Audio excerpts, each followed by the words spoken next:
Today is Palm Sunday, and of course it is kind of a pivotal moment because technically Great Lent is over. Technically Great Lent was over on Friday, the 40-day fast, and then we kind of have this like little middle time, these 2 days of happiness, of joy with Lazarus Saturday, yesterday, the raising of Lazarus, and of course today Palm Sunday, we get a little bit of a break, we eat a little bit of fish, things lighten up a bit before we go into the joyful darkness of Holy Week, which actually starts tonight with the first bridegroom service. And this kind of transition is a really, really important one, and we hear it in the story today because what is happening today is Christ entering into Jerusalem for the last time in his earthly life. He's come here before in the Gospels, but this is kind of like that final stretch of the journey, that last leg of the marathon, the last little bit of the story, where he's done all these things, he's traveled the countryside, he's been mostly in the deserts and in the small towns, in the villages, and now he's coming to Jerusalem. He's coming to the big city. He's coming to the center, to the capital of the people of God. And he's coming in very humbly, sitting on a donkey, not a horse, like a regular conqueror would, like a regular king would. Even though the people are gathering and they're expecting a king, they're saying, Hosanna to the Son of David, even the King of Israel, and yet this king is coming on a little donkey, very, very humbly with his disciples. If you pay attention, as I was saying in Greek, to the icon, which is actually right here, so when you come up at the end to get your vaya and to get your andithero, there is this beautiful icon right here on the proskimitari, on the stand here, of the entrance into Jerusalem, the Palm Sunday icon.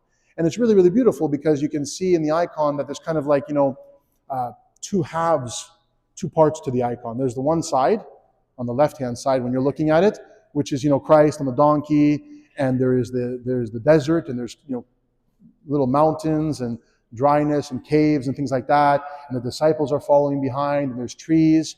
And then on the other side, on the right-hand side, there is Jerusalem, the city. This beautiful kind of shining light on the hill. And so you have this kind of contrast in the image between the desert and the city. And the fathers remind us that, this is really, really important for us. It's symbolic. This is why the icon is painted the way it's painted. It's reminding us that, there is a really big transition happening here at this moment in the Gospels. The transition is mainly between the Old Testament and the New Testament. Between the law that was kind of over all human beings as a custodian and the freedom of the New Testament, grace. Law and grace. St. Paul speaks about this in his epistles. He uses the example. He says, when we're children, we think like children, and our parents need to raise us and give us rules and keep us in line and, have consequences. He also used the example of, when there's a king and he dies and his child is too young to rule, there's a regent placed over the child until the child is of age to take the throne. And so there's somebody kind of a custodian that overlooks the young person until they become of age, and then they can do whatever they want. They have the freedom as an adult, as a mature human being, to do what they want. This is the way the Old Testament was, with the law of Moses, right? Rules. Follow the rules. Black and white. Why? Because we as human beings in the Old Testament, if you take all of us together, all of mankind, just think of it as one person. First of all, we were a toddler, if you think about Adam and Eve. Then we were, little children in kindergarten at the time of Abraham. Then, we become like, preteen at the time of David.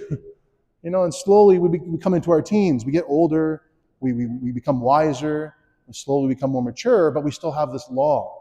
But at some point, we become young adults. We come to maturity, we become of age. And when we became of age, when the time was right, as the scriptures say, that's when Christ comes. That's when God becomes a human being. He comes and he reveals the fullness of the faith, the fullness of the truth, when we're ready for it. So before, we got like baby food. Now we're ready for steak, right?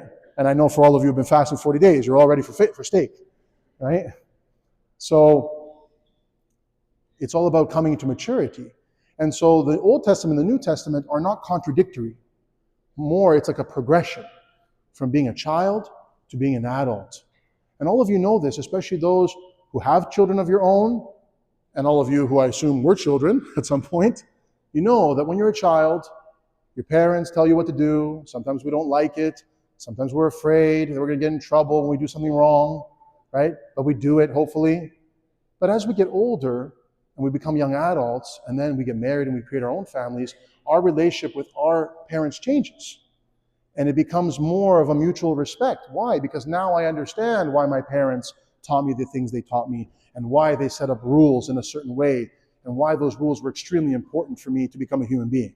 When I was a child, I didn't understand it. But when I became an adult, my mind changed.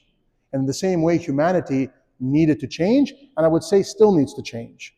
And so we have this contrast on Palm Sunday between the old and the new.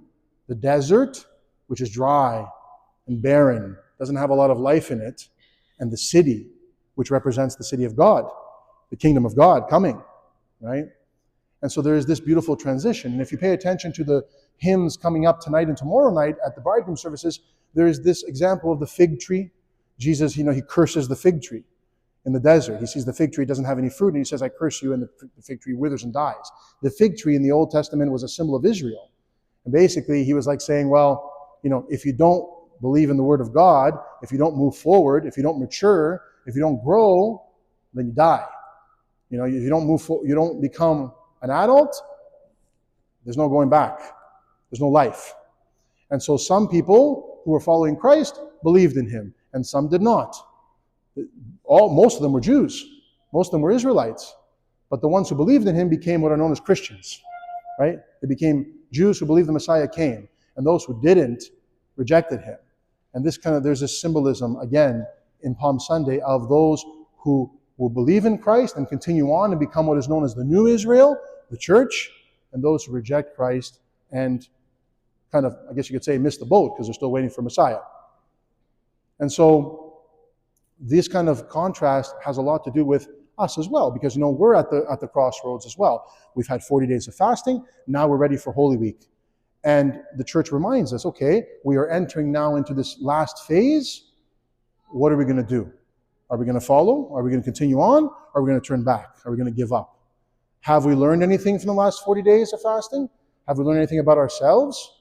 Have we discovered anything new about ourselves? The passions we have, the struggles, maybe some of our strengths as well? Have we grown in the faith? And now at the end, what is our goal? To come to the resurrection and be the same as we were last year? And to do the same things? Or to be transformed, to be different, to become mature in our faith? That is the goal. The goal is to become mature in our faith, to become adults, not to have the law on top of us like a rule book. Don't do this and don't do that and be afraid all the time. But rather, to be free in Christ, to understand what we believe and why we believe it, so that we can actually live it in our lives, to become truly mature in our faith. And this is kind of one of the themes we can see today. It's a beautiful, beautiful feast. I hope we all enjoy it. Enjoy the little bit of a break. Tonight we enter into Holy Week, and I'm hoping that people can clear their schedules and kind of focus on coming to all the services. If you can't make it to all of them, make it to as many as you can. But if you can make it to all of them, it's good, because it is a journey. You don't want to miss puzzles in the story, right? There's a puzzle piece every night, moving all the way up to the end, especially Holy Thursday and Holy Friday, and of course, Holy Saturday with the resurrection service. God bless you. And we have a blessed resurrection. Amen.